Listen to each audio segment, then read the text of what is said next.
Me despierto a las 7 de la mañana. Normalmente estoy cansado y me quedo en la cama por una hora.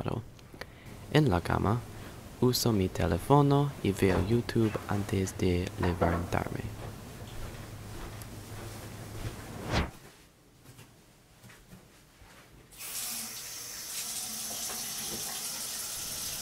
No mucho después de que me levanto, voy a llevarme los dientes en el baño.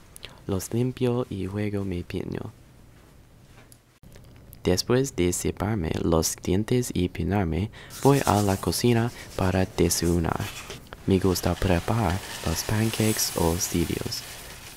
Me gusta mucho el cereal de Pops con leche. Durante el día, veo mucho YouTube, Twitch y juego a videojuegos.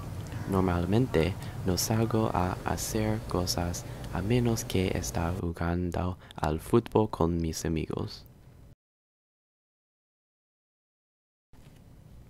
Después de hacer horas de deberes para la escuela, finalmente me meto en la cama para ir a dormir alrededor de las 12 de la mañana.